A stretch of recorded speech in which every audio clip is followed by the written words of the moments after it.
We did not walk more than a few blocks when our procession was slowed by the mass of people on the streets. Total chaos had replaced order to reign on this normally stately neighborhood, lined with government buildings, international company headquarters, and foreign-owned mansions. On the street that was normally impeccable were debris and rubbish, food scraps, discarded luggage, clothing, empty cigarette boxes, printed papers.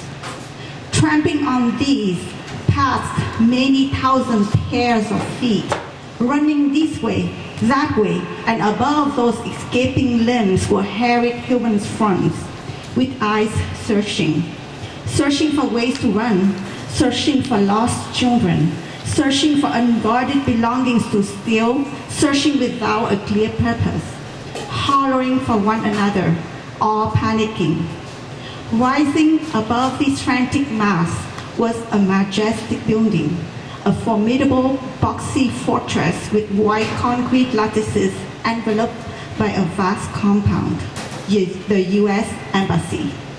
All I could see clearly was a high exterior wall with barbed wires, the tall corrugated gates, and green striped uniformed soldiers guarding above the walls.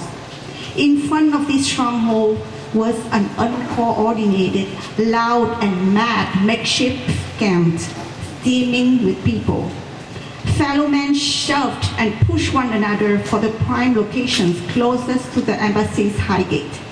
The frantic fathers and mothers bawled out the names of their straying children. From all directions, the calls of "Kuoi" were echoed, transmitted from groups to groups. "Oi, Ku, where are you?" All the little boys nicknamed Ku were jointly quacked, although each by a different pair of parents. Patrick's nickname was also Ku, our little Ku, differentiated from my cousin by the extra attachment, Ku Ba Kwa, meaning the Ku of Uncle Kwa, in opposed to Ku Chu King, meaning the Ku of Uncle King. Ku being the Vietnamese version of Dick, as in Dick and Jane, although Dick could be a shortened name for Dickinson when Ku was not. Ku is a common Vietnamese word for a male's sexual organ. It's a word no girl should mention in public, yet the same word was used by many Vietnamese families to call their little boys the future men of the society.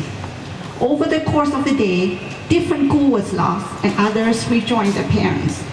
Hearing all the hailing reminded me to keep a vigilant eye on Patrick, for he showed his boredom by lingering near the boys his age, often straying from my grip to pick up a pebble off the ground, which he flitted with his finger as he would a marble. Then again, after being tirelessly dragged by me and following our parents from one corner to the next, Mom with little Michelle's hand in hers, Dad with Anne's on his shoulders, looking for ways to get to the gates of the embassy, Patrick ducked away from me to catch a cricket, barging onto people's territories and causing a general outburst. We joined the thousands waiting for an opportunity to be airlifted in a scene that could have been taken straight from the Day of Judgment, when groups of people were called and separated out.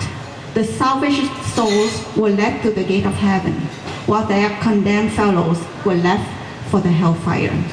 Each step closer to the forbidden gates seemed to cut a bigger escape hole into our fast sinking world. The day lengthened. The fight for survival had worn out people's pluckiness. They were no longer standing on their feet, tussling for territories, but spread out on the street pavements, dozing off or snapping to regain their strength.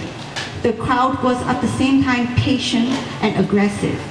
Like glue, they adhered themselves to the ground.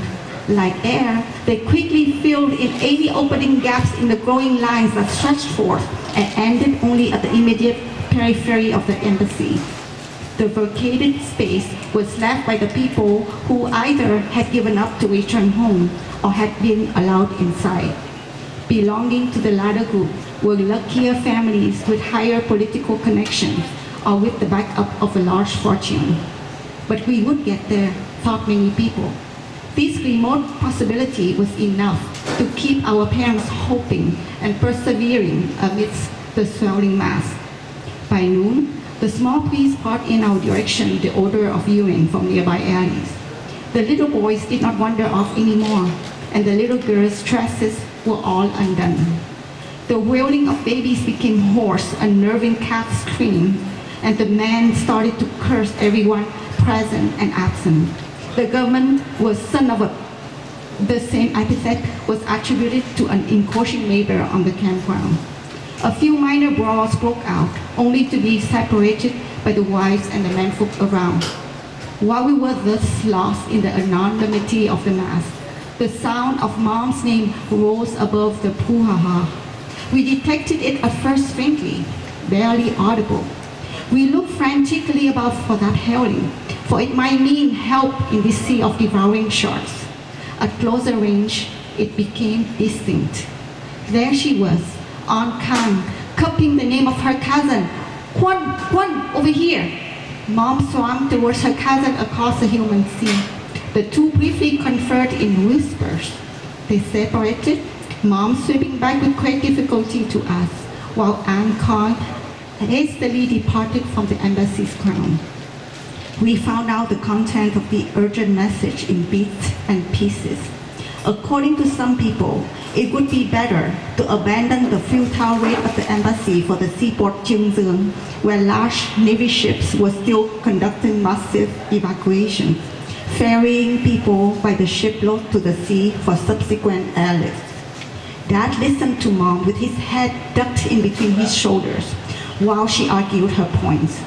Dad's favorite ear was pointed toward Mom, and the other, with its thick lobe, was directed in my direction, as if it was trying to walk away from the debate, doubtful of the new option.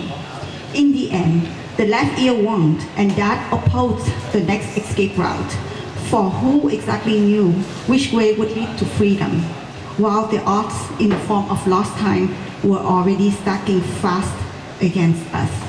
He would not waste any more precious time running to and fro. For many hours, we did not budge from where we doggedly stationed.